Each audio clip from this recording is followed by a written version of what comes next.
For this problem, you're asked to identify what the cylinder is made of, nickel or silver. You're only allowed one of the following experiments to help you identify the metal. So there are actually two ways that you could do this. You could either try and calculate the density, or you can look at how it reacts. If you wanted to calculate the density, you would need the volume and the weight. The cylinder has an identified diameter and length. That means you could calculate the volume here. So you could solve for density by calculating volume.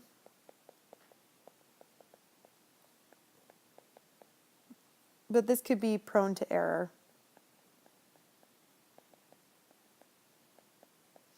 But in order to calculate the density,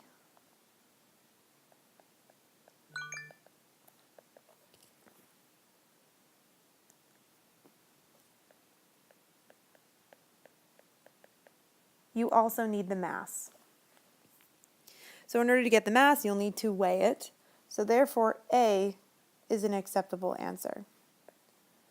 You're not going to want to measure the volume, because if you have the volume, that's all you have, and that won't help you find the density. You need mass and volume in order to find the density.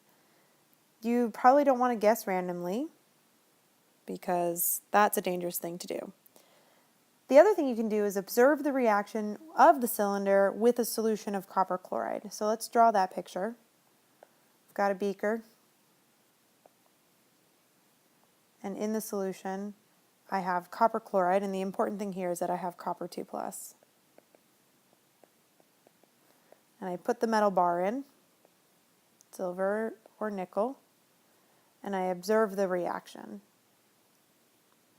From the activity series, we know that the order is silver, copper, and nickel. That means copper, which is the ion, which is the electron acceptor, or the stealer, can only steal from metals that are weaker than it. And we know that the weaker metals are higher up on the activity series. That means that copper can steal from nickel. It also means that copper cannot steal from silver. Copper is too weak to steal from silver. So if you see a reaction, as in you see some copper metal, it's going to be like a reddish color, forming on the outside of the metal bar, then you'll know that the bar is nickel. If you don't see anything forming, then you'll know that it's silver.